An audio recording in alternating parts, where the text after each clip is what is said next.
Hello and welcome to the Quadcast. I'm the founder and host, John McAlevey.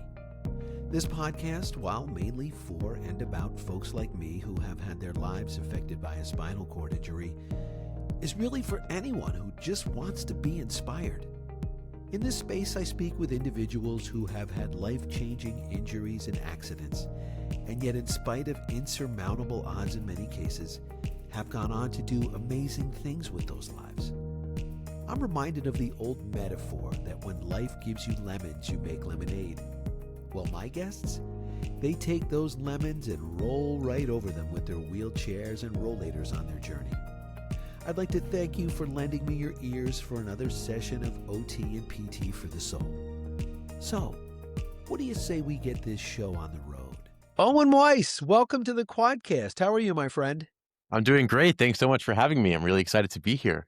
Yeah, and I guess before we get started, we should say that this all came together by a mutual friend, the great Lexi McGivern at NeuroPro Wellness.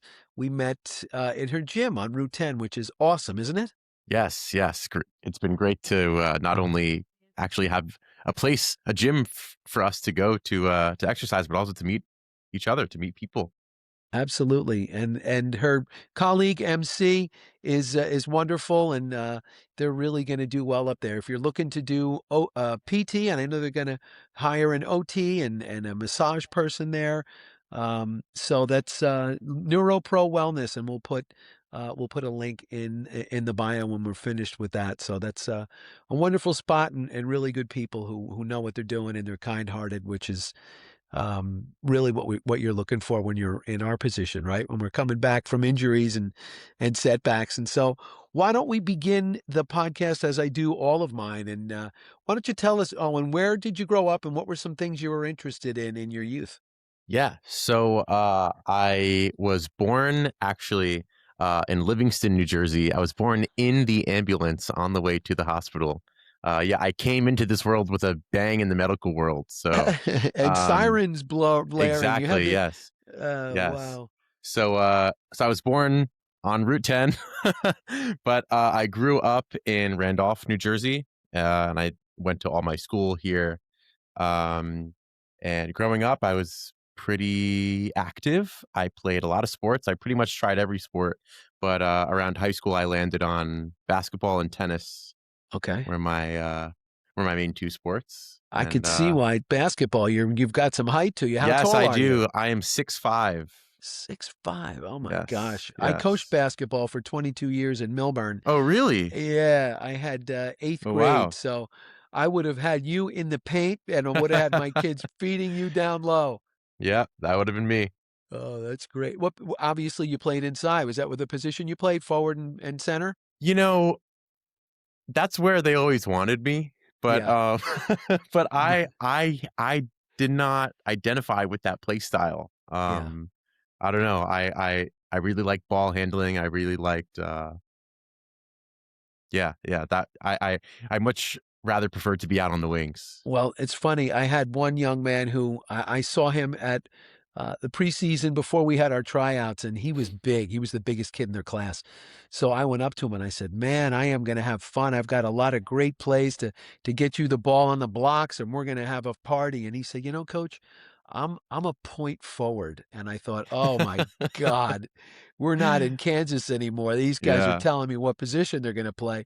And I really had a hard time getting him to play inside. He was outside shooting 3-pointers all the time. And so Yeah. I had to take a couple of those a game to make sure he was going to score around the blocks for us. But that's funny. So, okay, Yeah. basketball and tennis were your sports. How about now as you're getting older? What you're getting through high school and you're thinking about college? Where do you think you're going to attend college? Where did you and what were you beginning to study?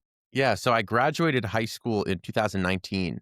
And then from there I went to Towson University, which is in Maryland. Okay. It's a state school there. And I majored in psychology and I minored in deaf studies. Wow. So I had a bunch of classes about American Sign Language, where we learned the language, Hmm. and also deaf culture classes and deaf history classes, and a pretty extensive education on that. I learned American Wow. Sign Language in high school, so that Okay. was what kind of Yeah, I piqued was my gonna interest say, in that. did you grow up around folks that were deaf, or just it was the high school thing that piqued your interest? Yeah, so my first year when I got to high school was the first year that they started offering American Sign Language as a course. But Okay. before then, when I was in first grade, our teacher taught all of us the alphabet in sign language, and Oh, so I okay. guess I I had enough pre-existing knowledge to have an interest in taking that in high school. So Mhm. I took ASL all 4 years of high school, and then I decided I wanted to continue with that. You know, Owen, nowadays, whenever I see press conferences on television, I had never noticed it before. They always have someone signing there, and Yeah, I had never noticed it before. yeah. But I think with the world and inclusivity, they're really making a habit of getting that out there because obviously deaf people need to know what's going on in the world as Absolutely, well. of course, yeah, and that's a Yeah. big, that was a big issue recently. Yeah. Well, but before the end of the show, you're going to have to sign that the Quadcast podcast is the one to listen to. I'm sure I Oh could gosh. I'm sure I could find a translation of I'm that. sure you could find something like that. You could just do a big thumbs down because that would be how people would be listening Oh, to our no. show. Yeah.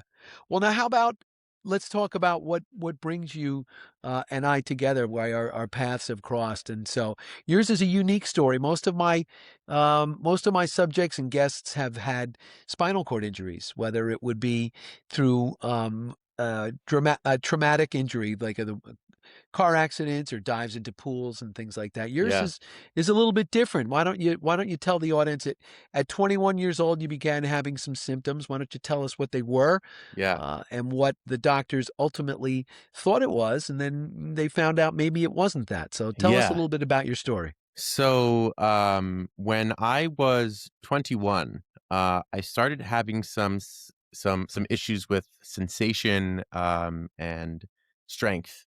The first thing that I noticed was I was home on spring break from college, and just walking around the house, I kept tripping over my big toe.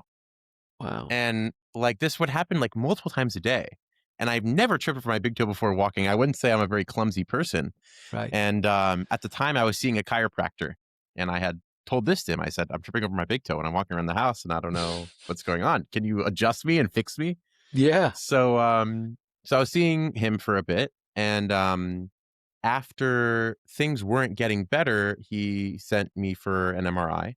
So I had an Okay. MRI, and the interpretations of it read that I had a bulging disc in L5, L4, or something like that. Okay.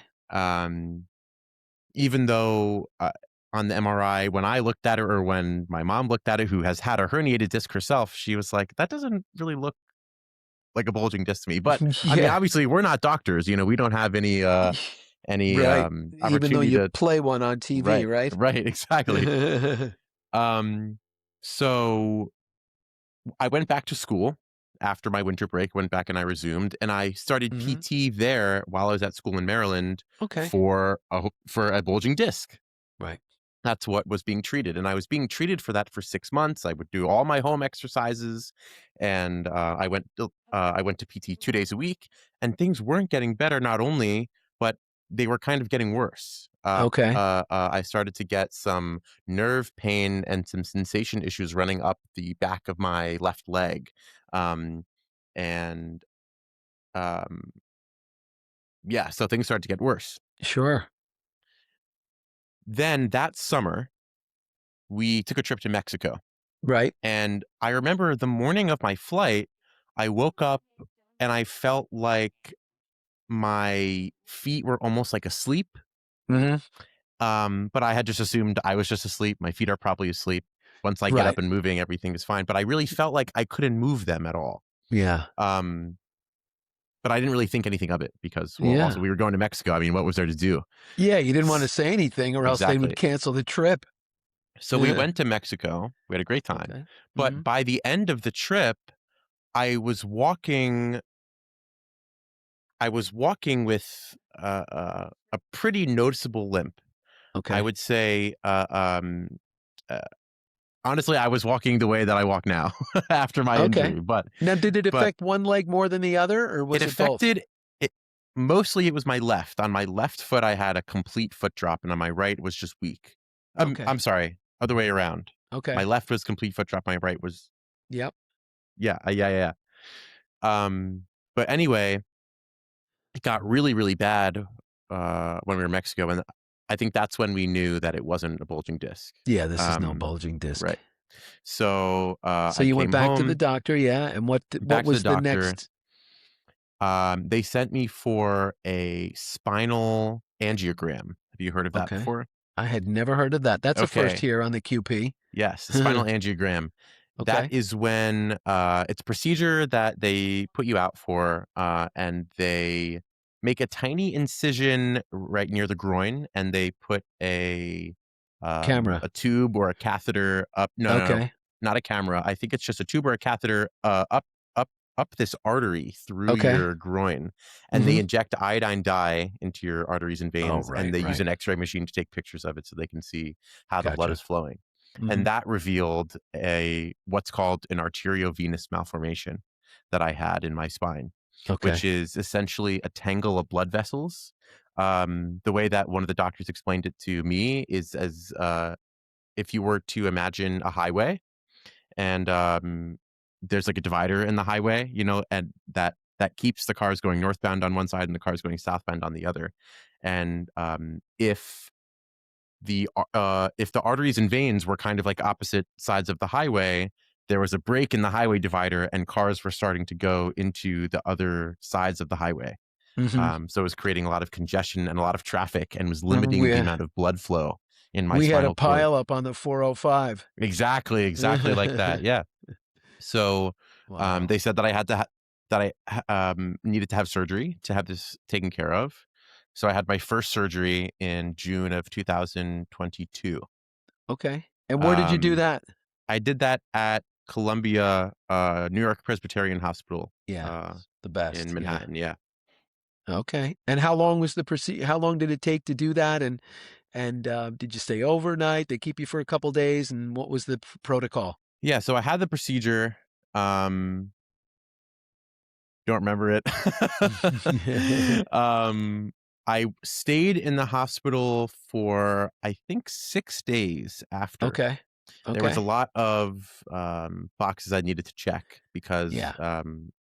I had to have a laminectomy, which is where they took my spine out basically so that they can get to all of Jeez. the, Oh my gosh. arteries and veins. So it was like a couple of days before I was even able to sit up, and then Yeah. I had to void on my own before I could Yep. leave, and Mhm. a bunch of Mhm. boxes I had to check. Yeah, so it was 6 days, and then I went home, and pretty much I resumed normal life. I mean, Okay. I started to get a little bit better, and like by the end of that summer, I was going to the beach with my friends and playing sports again. Um, then So what you're happened? you're thinking you're out of the woods. Yeah. Okay. And then I went back to school again. That was summer, so now I'm back in the Back to fall at Maryland. school. Yep. Uh-huh. And towards the end of the semester, I'm realizing I'm starting to have similar symptoms on the right Ugh. side. Oh god. Last time it was my left foot and ankle, and now it's my right. And I mean, when I first was experiencing these symptoms, I wasn't thinking, "Oh my god, it came back again. We're gonna have to deal with it again." Mhm. I mean, because I had figured that my surgery and my problem was already done and taken care of. Been there, done Um, that. Yeah. right. So I came home, and this was actually uh, a night that my college roommate was up visiting me in New Jersey, Mhm. and he was staying the night. And that morning, after he slept over, I woke up in a pool of urine in my Oh, bed, geez. Yep. and that's when we thought that it was really serious. So we just literally went straight to the hospital. I was admitted, Of course. and I had a bunch of testing before they even let me know that I needed to have another surgery. So literally, the series of events was I wake up, I notice that there's this huge issue, I get Mhm. admitted to the hospital. That day, I have an angiogram, maybe that evening, and they say we'll do surgery tomorrow. Wow. Now was this back in New York, or was this This was local? at the same hospital with the same doctor. Okay. Okay. And Uh, did he seem like, surprised to see you so soon, or was this something that was yeah, well, uh yeah. mhm. As far as the questions that we were asking him, he was saying, um, it's very rare not only to have this arteriovenous malformation, which he said is most common in men over 65, but Yeah. also he said Um, it's very rare that it were to come back again. Return, yeah. And Yeah. that's exactly what had happened again? It was another AVM? So what had happened is, so a arteriovenous fistula is the name for one of these kind of Okay. connections between an artery and a vein. A Sure. malformation is when there's multiple different connections. And so Okay. what had happened is there was a vein and an artery that were kind of connected in several different spots, but only one at a time could those kind of weakenings in the wall be problematic. Okay. So, it's almost like if you were to have a hose with water that like kind of was like a hose that came up to two different hoses, like it was almost looked like a Y. Yeah. And but one of them was really tiny and the other one was really enlarged. If you were to cut off the flow of that tube, Mhm. it would start to go then the other way, and then that Yeah. tube would kind of, so that's Of kind of what course. happened with my With your AVM. blood. Wow. Oh Right. my gosh. So, So the second surgery, you do it that next night yep, and this was same on protocol? New Year's Day Oh, of 2023. Yeah. yeah. Happy New Honestly, this Year. surgery, yeah, right. Happy New Year. I got to, okay. Crappy Actually, New what was Year. cool though was I got to watch fireworks from my Oh, window there you go. that actually looked out across the Hudson. So that was Hmm. kind of some That's silver pretty lining. cool. Yeah. Yeah. Yeah. So I had that surgery. Honestly, this recovery was even easier than the first time. I was only in Okay. the hospital for 3 days after, Okay. and I came home and I resumed my normal life, and that's when I really thought, okay, now we're good. Yeah. Yeah. Exactly. Spoiler alert, Oh that no. How soon wasn't after? that wasn't Was the it? end. It was Was it again quicker? another 6 months. It was another 6 months after that. So it seems like Jeez. it took 6 months in between each of them to be taken care of for it to Yeah. kind of find a new path. Yeah. So 6 months later, I started having issues at school again, and Oh these were gosh. more than just sensory. This is when I started to have bowel and bladder issues. Okay. Like for the first time, honestly. Yep. Um, so I'm at school and literally I'm thinking to myself, don't don't get all worried. You're not going to have another surgery. You've already had two. I mean, come on, this has to be something else, or I Yeah. don't know. So I go home, and when I get home and my mom sees me when I come home from college and I'm walking around, she's like, have you been getting better? Because I still Oh no. because I resumed PT again. So I was doing PT Of course. while I was in school. So Yeah. I come back and she's like, I don't know that your walking looks any better. She's like, honestly, your walking looks a little bit worse. Oh no. And I was like, oh, mom, don't start with this. Yeah, don't make me feel self-conscious, Mom. Come on, you're on my team. I don't exactly remember what it was um, that we decided to have another angiogram. I think Mhm. maybe we just wanted to rule out that it was back. Yeah. So we had another angiogram and they were Okay. like, it's back again Oh, for a third time. God. Good grief. And the doctor had even said after the second surgery, when we were already like, we didn't even know that this thing could come back again. How can we make sure that doesn't come back a third time? And after the second surgery, he said, well, I would be really surprised if it came back again. I've really killed that thing this time. Oh, no. Yeah. So I don't know. Yeah. He didn't even, I mean, and he's even said to me, I've seen an AVM come back before, but I've never seen it come back twice. This was like Jason from Halloween, man. He I can't know. kill him. Oh my I know. gosh. It's like, yeah. Ugh. Anyway, this So, surgery, yeah, how soon after is another like 6 months or so? This is when you had the third surgery? yeah, yeah. So it was literally January 1st, and then June again. Wow. Yeah, so I had the third surgery, and this was the one that hurt me. Uh, I think maybe it was a little bit of their approach that they tried to be more aggressive in making sure that this issue didn't come back again. Yeah. And maybe that led to some, something. But I I I truly think that this wasn't a result of malpractice. I think that this was just a byproduct of what needed to occur in order to honestly save my life. Mhm. If I didn't have this surgery, and my veins and arteries kept getting backed up, and inflamed, I Yeah. it could have led to like a burst and like a spinal aneurysm, which honestly could have resulted in something extremely not good. Absolutely. Yeah. Yeah, yeah. So this was So almost yeah, like not meant to be, but it was something that you were headed in that direction, it sounds yeah, like. yeah. So I walked myself into the operating room.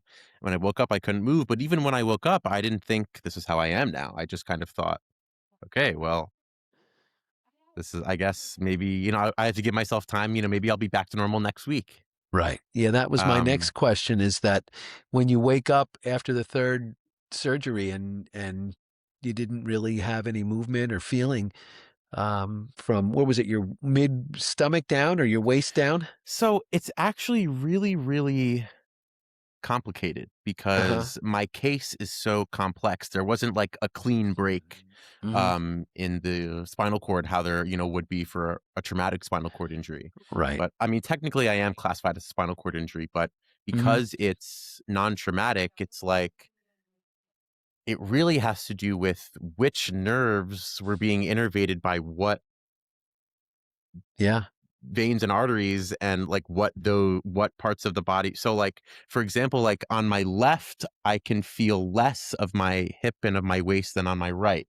and Okay. then and then there are some spots that I can feel and some spots that I it's like it's really, really complex. Yeah. Sporadic. Yeah. How about Yeah. temperatures? Like when you take a shower, do you feel the water? Do you feel the temperature? Yeah, this actually was something that I didn't realize until I kind of thought back in my experience. Hmm. Before I had my surgery, I went to the beach with my friends at the end of the school year. This was Hmm. before my third surgery, so in May of like 2023, we all went to the beach. Yep. And May is not the hottest month, No. especially to go to the beach. And but we were there and everyone was running in the water. I was just like, on the sand or whatever. And they were all screaming that the water was freezing cold. And they were like, "Oh, and come put your feet in." So I ran over, well, hobbled over or whatever, because I Yeah, was having right. issues. Yeah. I hobbled over, I put my feet in, and I was just like, "What are you talking about? The water feels great. The Yeah, water feels yeah. nice." It's And they're like like, "Are you Miami kidding? It's Beach. freezing." Oh, And I was wow. confused because I could feel the water. I could feel the water on my feet. And even Mhm. when I'm in the shower, I could feel the water hitting my feet, but I can't tell if the water's hot or cold. Yeah. Yeah, and that's why I asked because my injury is at the cervical 3-4 level, so I'm Yeah. way up the pendulum. And when I go to the beach with my niece and nephew and would stand there and I would see the water coming in and I'm like, "All right." And then it hits me and like you, I feel it hitting me, but it's like the weirdest feeling in Yeah. the world. And Yeah. even though, It like you is. said, it's really cold and my legs try to like spasm out of the way, it's like Yeah. I don't feel it as cold. It's just Yeah. bizarre. Yeah. It's People definitely that a aren't really in cool our, our feeling. our neck of the woods won't know what we're talking about, but it is so Exactly. bizarre, right? Exactly. Yeah. Yeah. Wow. So, all right. So now you wake up, and how long are you in the hospital and without the movement? And Yeah. do you have bowel and bladder issues? Is that part of all of this? Is that S- something you So, did? Yeah. yeah. So honestly, being able to urinate after my first two surgeries really wasn't an issue. Okay. I think maybe I had to be cathed once or twice within the first 24 hours after surgery. Right. But after that, I mean, I was voiding on my own. Thank S- God.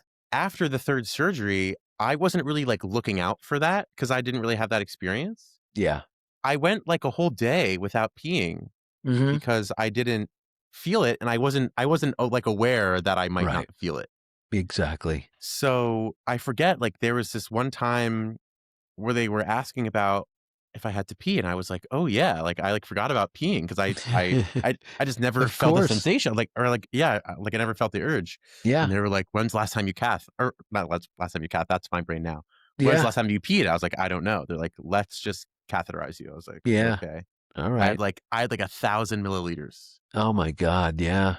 That's So crazy. anyway, um yeah, after waking up, I was in the hospital for 2 weeks. Okay. And in comparison, my second surgery was 3 days and my first surgery was 6 days. So this Yeah. was long. Yep. And it it was 3 or 4 days before I could even sit up on the side of the bed and hold Yeah. myself up. Yeah. Because I had so many issues with my blood pressure. I Oh would sit yeah. up and then I would feel like I was gonna faint. So they had to put me back in bed and turn my bed upside down with my feet basically hanging from the ceiling Yeah. to get the blood, back to my head. Yeah, well, you Um, lay flat for so long I and know. your body becomes used to it. I was I was in bed for a long time when I initially had mine and they put me on the side of the bed and they said, "We're going to Yeah. they call it dangling. We're going to put your legs off the Yeah. side." And Yeah. I was there for maybe 10 seconds and it was like Yeah. whoosh, I Yeah. was Yeah. out. Yeah. So yeah, I know what you mean. Yeah, go on. So 2 weeks. Yeah, I was in there for 2 weeks. Yeah, it was a while before I could just sit up without feeling, while feeling like, I was good and I wasn't gonna, collapse. Yes. But once I was able to do that, um, I really tried to spend as much time sitting up as I could. Right. But The, even after that step, then the next step is they want you to stand. And uh, after surgery, they really want to push you to do, yeah. to make sure you can stand and you can, um, so like I felt like as soon as I felt good with my blood pressure, they were already trying to get me to do something else that I felt was really hard to do. Let's Um, go. Come on. Yeah. right. I know what you mean. Standing was the weirdest sensation because literally, by the way, my surgery took 14 hours, this one, Oh because my gosh. because 14 hours. yeah, so they did the whole surgery, and then, after that, they took me back to the angiogram, suite where they were to kind of just check to Make make sure that sure they they got got everything, everything. and they Yeah. saw that they missed something, so they had to take Oh me back god. to the operating room and, redo everything, so Oh god. Now that let was me ask you 14 about hours. the surgery. Are you on your stomach for the surgery so that they can get around to your back? How does that Yeah, happen? yeah, Okay. that that whole process, I think, takes place after you're already out, so, Yeah, they put you out.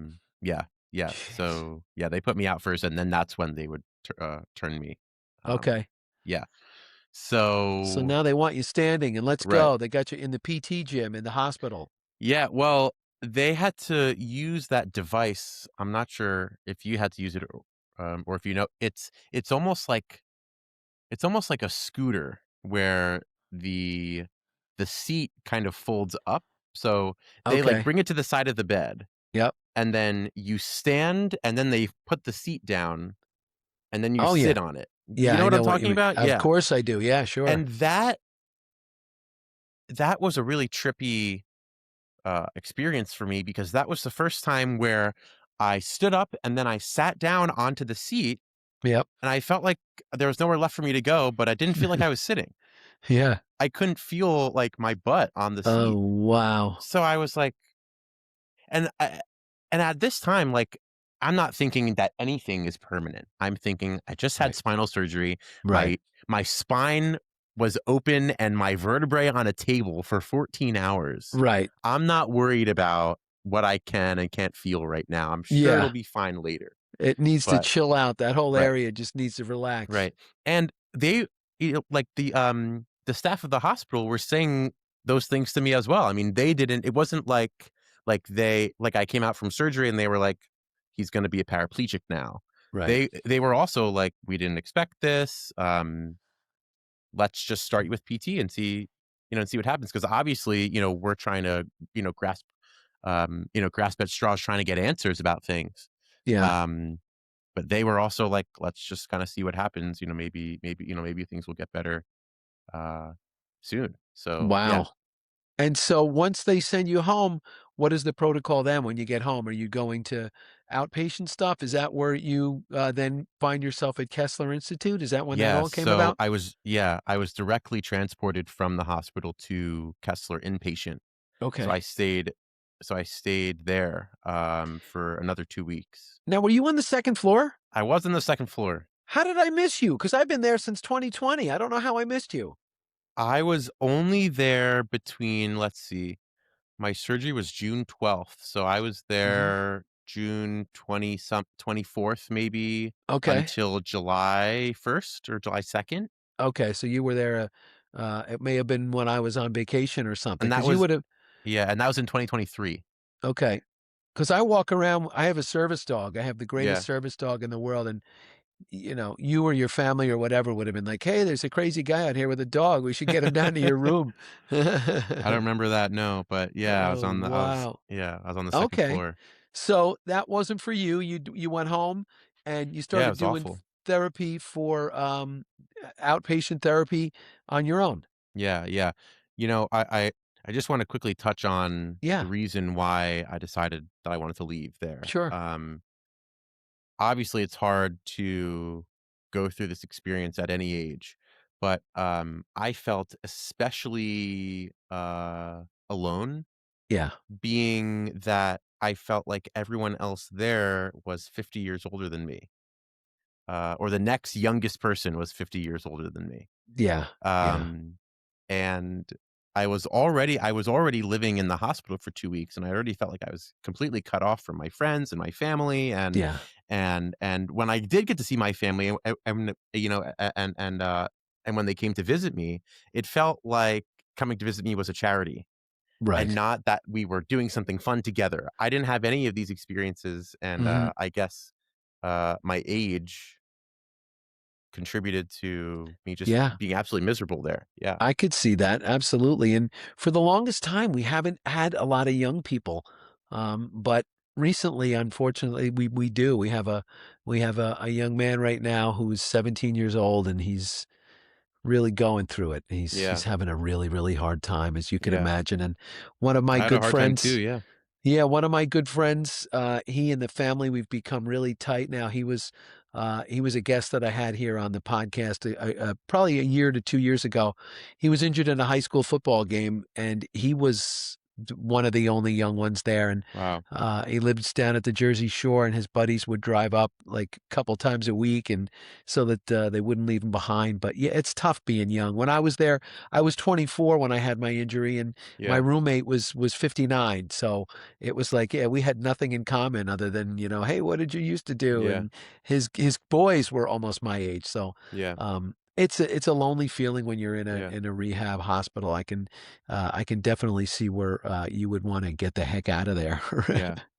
Yeah. Yeah. So then So, so then what now after um leaving Kessler and doing therapy on your own, when do you kind of begin to um, move away from, not move away from therapy, but start to figure out you're going to start living your life again, like maybe going back to school or getting involved with doing social things with your buddies, and when does that sort of begin to be on your horizon again?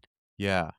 So, well, immediately after I was discharged from, inpatient, I came home and we had to move my bedroom from upstairs. We moved my bed and my dressers and everything. We, like, took the table out of our dining room, and that Yeah, became my bedroom because I sure, couldn't go up and downstairs, but, sure. um yeah, that was also really, really tough for me, being that my room, my only private space that I would have is right in the middle of my house, and anyone Mm, can walk by or come in or look in or, yeah, I it was like a mix of I felt alone, yeah, but then I also felt in a fishbowl. yeah, yeah, yeah, yeah. Yeah, oh gosh. Um, I felt alone, but also I wanted I it was some intersection between I wanna be alone and I don't wanna be alone, Mhm. if that makes Yeah. sense. Yeah, well, you've just Yeah, had something yeah, drastically your life changed in yeah. in an instant, and So yeah, I always tell people that these injuries rob so much from us physically, and you can see that. Like, yeah, I'm walking with a rollator now, and you have your chair when you're playing tennis, which we'll get to a little bit later on, and, your canes, but people don't see the yeah, mental aspect. I mean, these yeah. things No, just that's can yeah, that's the really biggest screw with your head. so once I got to this stage where I'm living back at home, but I'm living in my bedroom, which is now, or I'm living in the dining room, which is now my bedroom. Yeah. This is actually when I started to do PT with Lexi. She started to come to my house twice a week. I would get home Okay. therapy because that was the only way that I could leave Yeah. inpatient, is if I agreed to having twice a week home Okay. therapy. And Lexi was working at Kessler and inpatient during this time. That's how we met. She said she started to do home therapy, so we were like, "That's great," because I want Yeah. out. So I started working with her, but even when I started working with her, I would scream and cry and throw a fit at the thought of having to do PT, because I've never been pushed to do something that I didn't think I could do. But like, for example, before, like if I were to work out or go to the gym, of Right. course lifting is hard and requires effort. But this was an experience completely unlike just doing something that requires effort. It was Mhm. to do things that I couldn't do, to try and Right. do things that I didn't think I could do or that I didn't feel I could do. And Mhm. that is honestly mostly mentally exhausting more Uh-huh. than physical, Uh-huh. because it just feels so it's so depressing, I guess is the word. Of course it is. Yeah. Yeah, you can't do S- what you used to do. It's Right. something that, unless you're in our shoes, you'll people will never know. But Right. yeah, it's something that you have to come to grips Yeah. with at some point. I like to tell Yeah. people, I still will never accept what happened to me, but it doesn't mean I'm gonna let it rule the day, and it's not gonna Yeah, hold that's me great. back from trying to live as happily and as freely as I do. And Yeah, I like that. it sounds like you've gotten to that point now where it's like, all right, this it's not great. I mean, let's Right. face it, we can't sugarcoat it. This sucks, but you know, remembering of a comedian that said, "Life sucks, get a helmet." So, you kind of have to pick up the pieces and move along with what Yeah. you have. It just takes time. Yeah. And so in this time, Hmm. um I guess I was just so I didn't wanna do anything. I mean, not only did I not wanna do PT, but I didn't wanna see my friends, and I didn't really, make plans to see family, or people have said that they wanted to come and visit me at home, and I said, "That's okay, Yeah, I'll see you." yeah, Because honestly, in my head, I thought, like, I still had no idea about the permanence of this. right, I at this point, I still thought in 2 months from now, you know what? I'll be back to 100%. Then I'll hang out with my friends. Then I'll let people see me. Right now, I almost thought, like, I'll do my PT once I'm better. right. That was almost kind of what I was. That was kind of what I was thinking. And then I Uh-huh. guess after working with Lexi and talking with her a lot, um, I guess I found a new purpose or a new outlook on a new outlook on PT that I could have that would just make me feel better about it. Yep. When I was younger, before my injury, I went to the School of Rock. It's in Montclair, not the movie or the Broadway show. It's like a music Okay. school where you can go and have lessons. It's like an extracurricular No uh, Jack Black. kind of no, no Jack Black. But I had Okay. music lessons there, and I did a lot of shows with that company. Hmm. And one of their mottos is, "We don't teach music to put on shows. We put on shows to teach music." Oh, I like that. And that kind of mantra has kind of inspired a lot of other of my perspectives on things. And I Very guess as cool. far as I was thinking about this, as far as how this applies to PT, Hmm. is maybe I could think that instead of doing PT so that I can live life, that I should just start living life, and that that'll be my PT. Yeah. Very cool way Um, to think of it. That's yeah. very wise beyond your age, Owen. I tell Thank you, you. Thank you. that is Yeah. really cool. I like that. And I kind of think that that's something that I figured out with Lexi, and that I decided on, that Uh-huh. instead of getting better to live life, that I would live life to get better. And that's when I guess I decided that I was going to go back to school. I finished my degree. Um, not only were you know not only was I back at school with a whole new outlook on life, and all these other issues that I didn't have last time I was at school, but I was also for the first time living alone with all of these issues. I had to figure out Yeah. how to do all my chores around my apartment that I had at school, and Mhm. how to transfer around the furniture in that house and get around by myself. Yeah. So so yeah, it was So kind of like a double. yeah, was this back Yeah, at you went back to Towson? I went back to Towson. Yeah, Wow, and at this point, are you using the canes? Are you using a wheelchair? What at this point, I'm pretty much using my wheelchair when I'm out. Okay. If I'm on campus, if I'm out at the mall with my friends or something like that. But Yeah. around my house, or at least if I was somewhere where there was a point A and a point B, where I was Right. getting from one place to another, I would use my crutches. Like in my house, I Crutches, use yeah. my walker, honestly, because that's just easier. Or Yeah. if I was going out to a restaurant where I would just park and then I would just walk into the restaurant and sit, and that was the end destination, Yeah. then I would use my crutches. But somewhere where I'm going to be like going around a bunch of different places, like the campus or the mall or Yeah. a fair, I use my wheelchair. Yeah. Wow. So you graduate with a degree in Psychology. Okay. All right. And Yeah. then what is the goal now? You're a recent college graduate, and Yep. what is the thought process now? I know that you were going for a master's in teaching, I believe. Yeah. Was that the goal, and where did you begin doing that? So at this point, after graduating from Towson, I didn't really think anything about education yet at this point. I was Uh-huh. just really looking for a job because I was home now. I graduated college. I came down from my high of being done with school, Woohoo! and I was like, okay, now it's time to get a job. So I started looking and applying. I pretty much spent the entire summer applying for jobs, Okay. and I went to this thing called a deaf meet or a deaf chat. Oh, right. They happen around the county.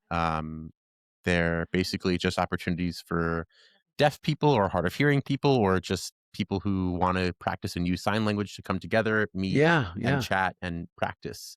So there was a deaf meet at the Rockaway Mall that I went to over the summer, and one of the women there who I was talking with, I was telling them I just graduated. I was a deaf studies minor in college, and I also did ASL tutoring when I was at Towson, and I was telling her all about that. And I was telling her I'm looking for a job and I can't find anything, and Sure. she said, "Oh well, I work at a school for the deaf, and we're always looking for paraprofessionals to help and assist our students." And Mhm. I had no idea what a paraprofessional was at that time, so I asked her about it, Yep. and that's seemed pretty ideal, and she was like, "We always need people," because, I Yeah, mean, sure. so I applied, and I got that job, and I started working at the high school, Okay. and so I was assigned to one student, and I helped them throughout the day, organizationally, behaviorally, Mhm. um, but the other interesting thing that I guess I learned working at this job was, well, this is kind of off the topic of spinal cord injury Yeah. and my experience with that, but I think it's kind of interesting to mention. When I got to this job, I was finding that a lot of the deaf kids struggled with something called language deprivation, Okay. which I had never even heard of before, even though I was a deaf studies minor and took numerous classes about all the different aspects Yeah. of deafness and the deaf Right. experience. Mhm. A lot of the students from this school come from Spanish speaking countries. Okay. They don't know sign language because they don't have deaf education in these countries. Mhm. They come to America, their family only speaks Spanish, and they themselves don't know English, don't know Spanish, and also don't know sign. Jeez. So they come with zero language. Yeah. And for example, my student that I had last year, she moved to the United States from the Dominican Republic when she was 10 with Okay. zero language, knowing 0 absolutely nothing. language. And I mean, at this point, when I started working with her, I think she was 18. So, I mean, that's, 8 years ago. But I Yep. mean, I mean, she's developed a lot of language, but still it's very interesting dynamic to communicate and help someone Yeah, who yeah. has a lot of barriers when it comes to communication. Yeah, and so it Um, sounds like you're making your mark at the school and working with students, and yeah, yeah, so that's a great thing. And then yeah. was it from there that you decided to pursue a master's in teaching? Yeah, I never really, I guess, realized well, it felt really good to think about the impact that I was having on those kids. Not Uh-huh. only was I, there helping them, but it's really hard to find people who no sign who are willing to work with these students Right. and to have a degree. And so I think there are also uh, there are some working as a paraprofessional at the deaf school. There are a lot of paras that actually don't know sign Okay. because that's all that they could get, I guess. Yep. And so I think I was helping them. I was young and relatable compared to other people, and I knew sign. I was able to have an impact with them that that that that really felt amazing, and I guess that's what kind of sparked my interest in education. Yeah, Because I feel yeah. like it So was much more than teaching and helping. sure. Yeah, Sure. And now let's fast forward to November of 2024, and you pick up the old tennis racket that you had put yes, down as a high school player. Tell yeah. us what brought that. What how did wheelchair tennis come onto your horizon, and then how really deeply into it did you get initially, and tell Yeah. us of what you're doing now. So Lexi actually introduced me to the idea of playing wheelchair tennis a whole year before I actually tried it. Aha! And that was because I didn't want to play wheelchair tennis. I wanted to play what I called real tennis. And Real tennis. I guess I just refused. I didn't want to participate in something because I also still felt at this point, I'm going to be fine. I'm Right. gonna be fine. I'm gonna get better. I'm gonna get back to playing tennis. No, Lexi, I'm not gonna try wheelchair tennis. Right. A whole year later, I'm Yeah. like, Maybe all I'll right, try this tennis thing I'll again. just try it. You know what? And if I get better, then great. I don't have to play wheelchair tennis anymore. Then Yeah. but for now, I'll just try it. Yep. So I went to this clinic that they have in Queens, in New York, that's sponsored by the Wheelchair Sports Federation, and Okay. they host a wheelchair tennis clinic. There's a wheelchair certified tennis instructor there, Yep. and we get to do different drills and play games. And my first time there, I just fell in love all over again. I mean, it felt Mm. so good to hit a ball um, in so You long. Yeah, you were hooked. yeah, and when I was there at the first clinic, one of the other honestly, I couldn't tell if he was, like, a staff member or if he was, like, one of the people involved in the clinic, but there was this young kid Right. who was, like, showing everyone how to do things, and when I saw him hitting balls, like, he looked like a professional, and I was like, Yeah. yeah, so turns out that this kid, his name is Max Wong. Okay. He is the former number 1 junior wheelchair tennis player in the country, Wow. and now is actually, he's at the University of Arizona under a scholarship, under a spinal cord injury scholarship, playing wheelchair tennis for their adaptive sports program, Wow. And and, now that yeah, brings us full circle. That's how you yeah. found out about the adaptive Right, that's how I sports. found out about the adaptive sports program, Okay. but after meeting Max, I, like, became obsessed with, like, getting to his level and, like, maybe beating him one day, and so I was texting him, like, until late, like, asking him questions about wheelchair tennis. "What do you recommend to do this? What do you think is the best chair?" I'm looking into buying a good I'm sports chair now. I'm getting all this yeah. new equipment, like I'm coming for you, Max. exactly. So I get really, really, really interested in it, and Okay. really invested in it. And Yeah. then in March of the next year, I play my first tournament since my injury in wheelchair tennis. I fly to Baton Rouge to play in the Cajun Wow. Classic tournament in Louisiana. Wow. I'm actually going to be doing that again in like 3 weeks. Okay. I'm Is going to be that like one playing. of the biggest ones? Is that one of the biggest tournaments on the Y- circuit? yeah, well, yeah. There are two different circuits, I guess. There's like the ITF circuit, which is the International Tennis Federation, and then there's the USTA, which is just kind of the United States Okay. association. I would say that it's the biggest event in the USTA circuit. Yep. Yeah. Wow. And so how'd Yeah. you do that first time down in Baton Rouge? How did you do? So How'd you make out? so there are four divisions when it comes to wheelchair tennis. That's based on, I guess it's skill level, but it also kind of falls in line with like level of disability or like Mhm. um yeah. So Sure. there's divisions D, C, B, and A, or A, B, C, and D. Okay. A is the highest skill level and D is the lowest. Yep. And so after I was practicing with this coach at the clinic in Queens for a bit, I was trying to decide what what like division I should sign up for. Right. And she recommended that I start with the C division. Okay. She said, I think that you'll do really good. Honestly, you might win, and it'll just help you to build some confidence. Right. Yeah. And I was like, yeah, but I don't like being the second to last. Yeah. I was like, I want to try the B division. She was like, Wow. well, she was like, if you want to, like, it might be a lot harder, Mhm. and you might be out earlier. And I was like, You could have I started just want at to try it. D and C and bagel jobbed everybody, I was like, I just right? want to try it. Yeah. So I went, I played my first match, and I won that first match. You won. I Oh my won that first gosh. match. Yeah, Unbelievable. that was a really cool feeling. Yeah. The bad thing though was that I had to do my second match the same day, and Oh, I was too exhausted by that I one. I was ended gonna up losing say, that one. But yeah, you were um exhausted. honestly, I was actually talking about this earlier today with someone else. Mhm. I Leading up to this tournament, I was so invested and concentrated and focused on winning. I'm Yeah. Because I mean, I think I'm just naturally a really competitive person.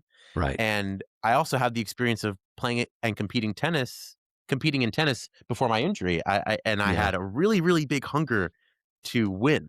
And Yeah. I think I was putting a lot of pressure on myself. I was like, it's my first tournament back. Now I'm gonna finally be able to play again. And I need to focus on all the ways, that I can maximize my play style and my strategy, and I need to Yeah. win. And I gotta prove it to myself. After being there Uh-huh. and going through the whole experience, I can tell you honestly, the tennis was the secondary experience. I have never been around this many other people like me who Right. are young, who have gone through a similar, Yeah. story to mine. Yep. I have never felt like I belonged so much before. And that was the biggest takeaway experience that I had from that tournament, more so than the tennis or the winning of it. That's amazing. Yeah, What a great after effect. Yeah. I mean, you think yeah. you're going in, it's going to be tennis, but the sort of sounds like the light bulb sort of went off and you found your niche. You found some people that you had a lot in common with, and that is Yeah. awesome. If you could quickly tell us the differences between playing tennis on 2 feet and playing tennis seated in a chair. Is it similar, basically, the game? Yeah, so the only difference as far as rules go is that wheelchair tennis players get two bounces instead of Okay. one. Okay. And the second bounce can be out of bounds as long as the first bounce is in. Okay. So if it bounces in the court, the first bounce and the second bounce is in the green uh or like behind the baseline, then that's still in play. Terrific. Um And tell us exciting news about um, the adaptive athletics programs. You were telling me that there's two huge, wonderful universities here in these great 50 states that we have that offer this. I think you said there's 5 programs and there's 2 of them that you're applying to. Tell yeah, us about that. Yeah, I think there's maybe 5 or 6 or maybe a few more, but maybe not as big. Yep. But bottom line is there's a limited amount of colleges that have adaptive sports programs. Okay. 2 of which I was really attracted to were the one at the University of Michigan and the University of Arizona. Mm-hmm. And I only found out about this through Max, I mentioned before, but also when Yeah. I went to the Cajun Classic tournament in Louisiana, I was meeting students from University of Michigan and University of Arizona who were wheelchair Okay. tennis players who were telling me about this, and they were like, "Yeah, you should totally come." And I was like, Dude, get into this. "Yeah."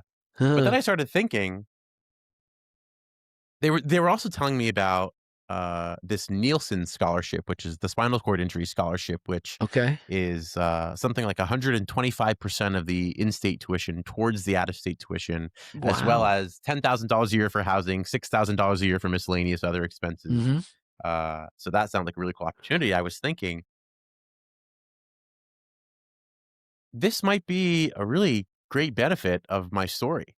Yeah. I would have never had this opportunity to go to school under a scholarship and play tennis if it weren't for my injury. I was Yeah. like, I have to just ditch whatever I'm doing and just go to one of these schools, try to get in, try to play on their team because Yeah. I've never had this opportunity. I mean, if I was able-bodied, no way in 8 million years would I be thinking about going to get my master's, getting having a scholarship pay for it, and also like fly across the country to to To one study. of them. Yeah, Yeah. absolutely. To So study now and play tennis, yeah. did you apply or what's the process now? Where Yeah, how far along are you? I applied to both schools. I'm still waiting to hear back. I actually had my interview with, the University of Arizona earlier today. All right. Uh, that went well. So, yeah, Wildcats, baby. I'm waiting to hear back. Yeah, Oh, I think this is all right. it's like a W and then a C. That's right. I like Yeah. to watch their basketball Do teams. you? They always have great hoops. Yeah. Maybe soon Uh, I can be there. yeah. Oh, that would be really cool. You're gonna have to keep us posted on that. Yeah. That would be great. So now, what is the goal after you choose one of these schools and you graduate? What is the thought process for work wise, and then tennis wise? How about that? You going to continue with doing that? Yeah, tennis-wise, honestly, I really wanna see how far I can take it, Okay. especially because of I just mentioned I would have never had this opportunity if it weren't for my spinal cord injury, so I really feel like I have to squeeze the most out of the Yeah, opportunities that I have. definitely. So, I mean, other people have mentioned the possibilities of the Paralympics, LA 2028. That would be, like, totally, totally cool and rad. Mm. Um Lexi's got to get you ready. I know. Maybe I can get to that point eventually. Maybe not for 2028, but maybe Yeah, Paralympics after that. you're a young man. Yeah, Yeah, absolutely. yeah. And as far as work, I guess we'll see how well tennis goes first. Okay, that's But cool. yeah, for the University of Arizona, I applied for a clinical mental health counseling program.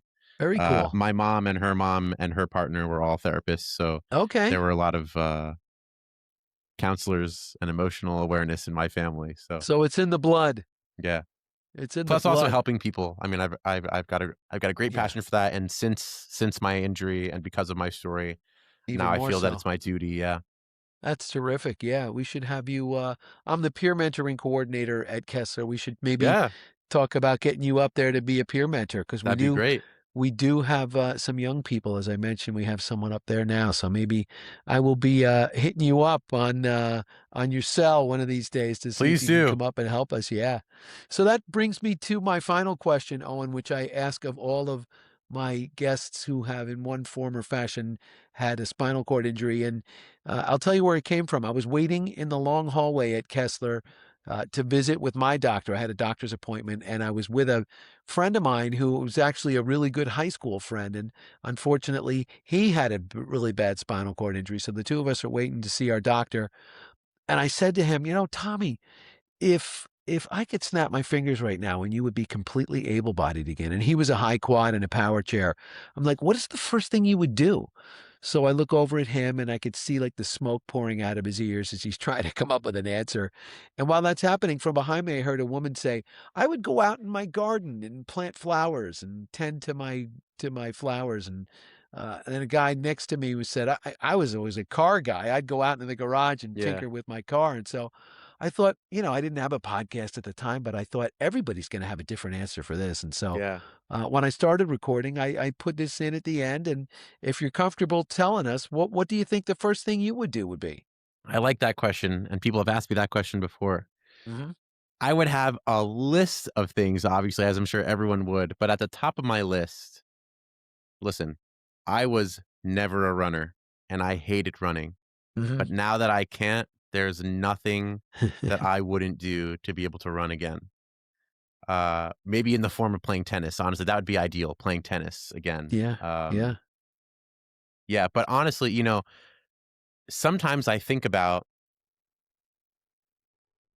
I actually said this to Lexi one day. I would love to have one last opportunity to have a day where I get my legs back and I can do everything and anything that I want to do. Yeah. And I was thinking about whether or not I would want after that to go back to how I am now. Because I think Yeah. in some ways, I'm more happier now than I ever was before. And I just feel so much more equipped to handle life's waves. That's So yeah, amazing. I don't That's know. really cool. That's something I'm thinking about. I don't know. That's amazing. Yeah. I have that's a first for me. I haven't heard anybody say, well, Maybe. actually, I mean, maybe. Listen, if it were really yeah, happening and you really snap your fingers, maybe I'd say, I don't know. I think I'll stay right. like the. Exactly. But that again, wise beyond your years, Owen. Thank you. That's an amazing answer, and we're gonna have to check back in on you and see how that tennis career is going. You might have to get me tickets Maybe, at the hopefully. Open, yeah, in New Hopefully. York, over there. That would be great. Well, That would be I great. have to thank Lexi again for putting us together, and we were able to work in the gym together. Hopefully, our paths will cross again over either at the gym or somewhere, maybe at Kessler someday. It's been a pleasure getting to know you and to bring your inspirational story to my audience. And so, Owen Weiss, thank you again for joining me here on the Quadcast. Thank you so much, John. I really appreciate you having me. Please be sure to check in again in the coming weeks for episodes featuring Kenny Salvini of the Here and Now Project and Ian McKay, who is a superstar spinal cord injury advocate. These are men whose stories you will not want to miss. Until next time, I'm John McAlevey, and I thank you for your